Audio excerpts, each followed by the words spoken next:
Waalaikumsalam warahmatullahi wabarakatuh. Malam.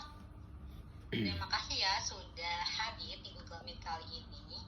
Kali ini kita bakalan ngadain debat diskusi kelompok yang hari ini akan membahas topik yang lumayan menarik nih, yaitu tentang perjanjian kerja bersama atau biasanya disingkat PKB. Alangkah baiknya kita bisa mengenal anggota kelompok kita dulu ya. Di sini bisa dilihat ada Kak Diki, ada Kak Tiffany, dan ada Kak Yohana, dan saya sendiri Anissa Desira Amadia. Sebelum kita mulai, boleh saya membacakan sedikit definisi tentang perjanjian kerja bersama. Seperti yang kita tahu, PKB adalah sebuah kesepakatan antara perusahaan dengan serikat pekerja yang mengatur berbagai hal terkait hubungan kerja, hak, kewajiban, serta kondisi kerja para pekerja. Ini mencakup berbagai aspek seperti upah, jam kerja, cuti, dan perlindungan hak pekerja. Nah, sekarang mari kita buka sesi diskusi dengan membahas pro dan kontra terkait perjanjian kerja bersama. Pertama-tama, ada nggak nih dari kalian yang mau memberikan pandangan atau pertanyaan mengenai manfaat dari adanya PKB? Siapa yang berpendapat bahwa PKB dapat meningkatkan hubungan antara pekerjaan dan perusahaan?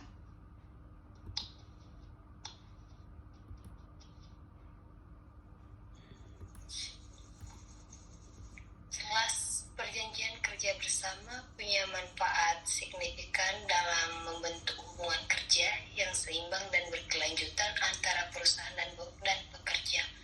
Dengan adanya PKB ini dapat tercipta kerangka kerja yang jelas mengenai hak, kewajiban, dan kondisi kerja, memberikan perlindungan kepada pekerja dan menetapkan standar yang adil.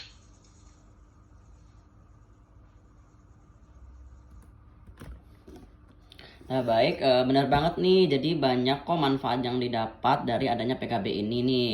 Contohnya yang pertama ada mempertegas dan memperjelas hak-hak dan kewajiban pekerja dan pengusaha secara setara melalui sebuah kesepakatan. Nah, yang kedua nih ada memperteguh dan menciptakan hubungan industrial yang harmonis dalam perusahaan. Nah, seenggaknya kita meminimalisir konflik di hubungan industri ini. Nah, yang ketiga ada produktivitas juga meningkat karena PKB yang baik dan dijalankan sesuai kesepakatan bersama. Kita memotivasi lingkungan kerja. Itu menurut pendapat saya. Mungkin dari kalian ada yang menambahkan, boleh? Boleh sih, tapi kalau saya izin menyanggah ya. Iya sih, yang dijabarin sama Kak Yohana dan dijabarkan oleh Kak Diki sendiri itu benar. Tapi sebenarnya nggak menutup kemungkinan ya kalau PKB ini berpotensi memunculkan biaya tambahan bagi perusahaan. Soalnya kenapa? Misalkan ada PKB yang dibuat untuk menyelesaikan suatu sengketa nih atau masalah, terus bisa aja perusahaan tuh mau bawa permasalahan itu sampai ke pihak berwajib, yang mana biasanya biaya yang dikeluarkan itu gak kecil atau lebih besar gitu. Mungkin bisa ditambahkan ke Tiffany?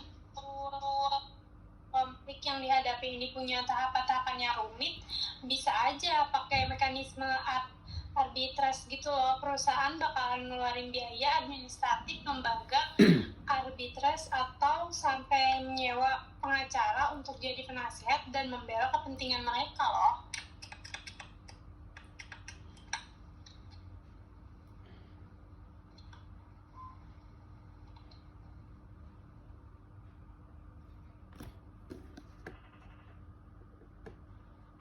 Nah, oke, selanjutnya nih mari kita bahas seberapa efektif sih peran PKB ini untuk bisa menyelesaikan sengketa di dunia industri.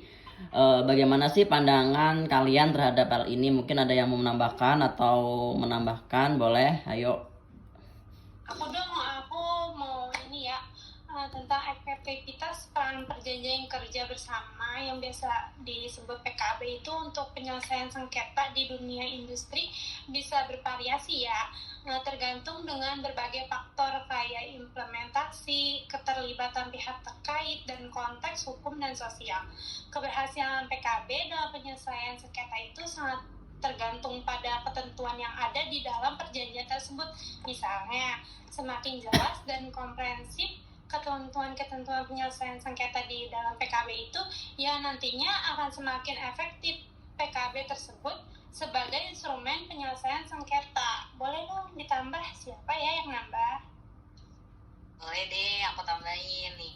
Selain yang dijelaskan sama Kak Tiffany, sebenarnya nggak cuma itu sih Kak. Efektivitas PKB juga perlu banget nih dari kedua belah pihak, entah dari pihak si perusahaan atau dari pihak si serikat pekerja itu sendiri, gitu kan. Untuk kedua belah pihak tuh mereka harus sama-sama saling patuh dan menjalankan ketentuan yang udah disepakati nih dalam PKB tersebut. Kalau pihak tersebut nggak sepakat atau nggak ada komitmen penyelesaian sengketa yang dilakukan lewat PKB itu, ya mungkin nggak bakal berhasil sih ya. Jadi kayak sia-sia aja gitu PKB ini dibuat gitu. Mungkin Kak Yohana mau menyanggah? Baik, Andes, walaupun PKB bisa jadi alat yang efektif, beberapa kritikus pernah menyoroti bahwa kadang proses negosiasi PKB bisa berakhir dalam kebuntuan atau nggak memuaskan salah satu pihak. Selain itu, ada kekhawatiran bahwa dalam beberapa kasus PKB mungkin hanya jadi formalitas tanpa menghasilkan perubahan yang substansial dalam kondisi kerja atau hubungan industri. Nah, bener banget tuh apa yang dikata sama Kak Yohana. Beberapa serikat pekerja mungkin merasa bahwa PKB tidak memberikan keadilan sejati. Nah, terutama jika keseimbangan kekuatan antara perusahaan dan serikat pekerja tidak seimbang. Nah, oleh karena itu, sementara PKB dapat menjadi alat efektif tantangan dalam pelaksanaan dan kemungkinan hasil yang tidak memuaskan juga harus diakui dalam upaya menyelesaikan sengketa di dunia industri. Nah, untuk selanjutnya kita bisa membahas apa benar nih PKB bisa menghambat fleksibilitas perusahaan dalam menanggapi perubahan pasar. Mungkin ada yang mau menambahkan, menyanggah, boleh Kak Yohana atau Kak Tiffany? Oke, baik, Diki. Kalau PKB menetapkan aturan yang ketat tentang jam kerja, upah atau kebijakan lainnya, perusahaan mungkin akan kesulitan ya untuk menyesuaikan diri dengan keadaan ekonomi yang berubah-ubah. Terlebih lagi dalam industri yang sangat dinamis, perusahaan butuh fleksibilitas untuk menghadapi persaingan global dan teknologi yang berkembang pesat. Ya, karena itu ada argumen bahwa ketentuan PKB yang terlalu kaku bisa menghambat kemampuan perusahaan untuk beradaptasi dengan cepat dan efisien terhadap dinamika pasar. Menurut aku sih sebaliknya sih, pendukung PKB menekankan kalau kesepakatan yang sudah dicapai lewat negosiasi PKB sebenarnya malah bisa menciptakan stabilitas dan kepastian yang mendukung keberlanjutan jangka panjang. Lewat penataan peraturan yang jelas, PKB bisa membantu mencegah praktik-praktik yang nggak adil atau sewenang-wenang dari pihak perusahaan. Walaupun tetap ada kekhawatiran soal fleksibilitas, para pendukung PKB menegaskan bahwa ketentuan bisa dirancang dengan cermat supaya memberikan ruang bagi penyesuaian yang diperlukan tanpa mengorbankan hak-hak pekerja. Oleh karena itu, PKB dapat menjadi instrumen yang memadukan stabilitas dan fleksibilitas, memastikan perlindungan pekerja dan keberlanjutan perusahaan dalam menghadapi perusahaan pasar yang dinamis. Terakhir nih, satu pembahasan lagi. Sebelum kita menyimpulkan diskusi, apa implikasi hukum yang tepat jika salah satu pihak tidak mematuhi ketentuan yang tercantum dalam PKB? Seiring dengan ketentuan undang-undang, kira-kira siapa ya yang mau bantu? Boleh aku jawab nih komen dari pertanyaan Kak Tiffany ya. Jadi menurut aku pendukung perjanjian kerja bersama atau PKB akan menekankan bahwa pelanggaran terhadap ketentuan PKB punya implikasi hukum yang jelas sesuai dengan Undang-Undang Ketenagakerjaan. Nah, dalam konteks ini, sanksi dan tindakan hukum yang dapat diterapkan melalui mekanisme penyelesaian sengketa di PKB menciptakan kepastian hukum. Implikasi hukum yang tepat dapat mencakup mediasi, arbitrase, atau bahkan tindakan hukum yang lebih lanjut sesuai dengan tingkat pelanggaran. Ini memberikan perlindungan dan keadilan kepada pihak yang dirugikan dan sejalan dengan tujuan Undang-Undang Ketenagakerjaan untuk menegakkan hak-hak pekerja. Mungkin yang lain ada yang mau nambahkan, boleh? Boleh ya, aku mau nyanggah pendapatnya dari Kak Diki nih. Sebenarnya ya, kalau dilihat dari sisi lain, walaupun ada mekanisme penyelesaian sengketa lewat PKB tersebut, implementasinya tuh bisa aja rumit dan memakan waktu panjang gitu. Soalnya pihak yang melanggar PKB mungkin bisa memanfaatkan ketidakpastian atau celah hukum yang ada untuk menghindari konsekuensi yang seharusnya mereka terima gitu.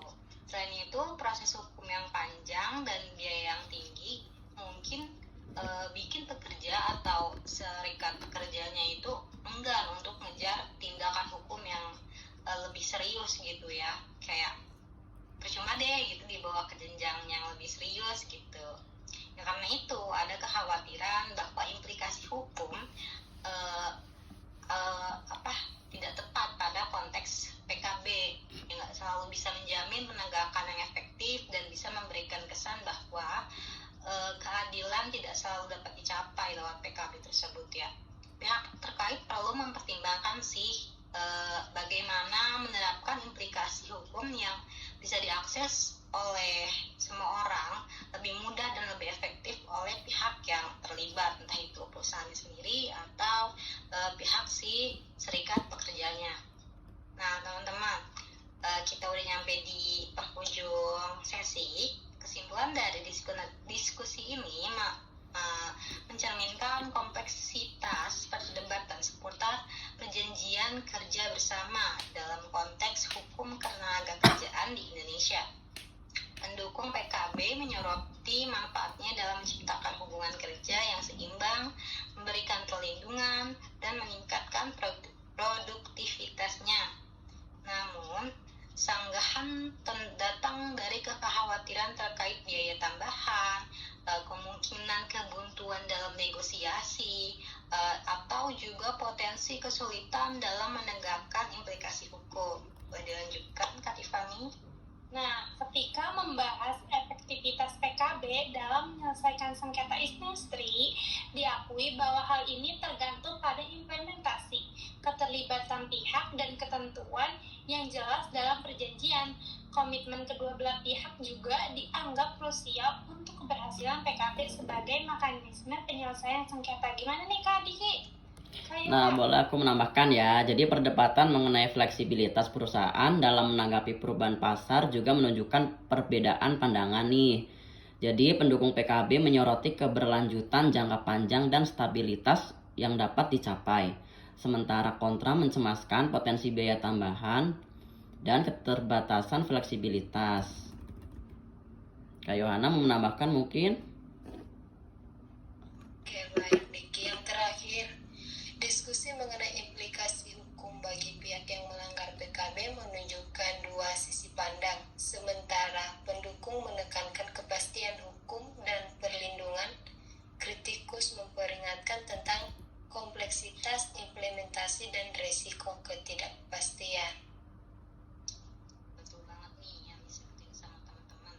Nah, secara keseluruhan, diskusi ini mencerminkan betapa pentingnya menjaga keseimbangan antara perlindungan pekerja dan keberlanjutan perusahaan, sekaligus menyorot tantangan yang terkait dengan pelaksanaan PKB dalam konteks hukum ketenagakerjaan di Indonesia. Oke, terima kasih atas partisipasi aktif dari kalian semua dalam diskusi ini. Semoga kita bisa mencapai pemahaman yang lebih dalam tentang perjanjian kerja bersama atau PKB ini. Kami kelompok 8 hubungan industri mohon pamit undur diri. Wassalamualaikum warahmatullahi wabarakatuh. Waalaikumsalam warahmatullahi wabarakatuh.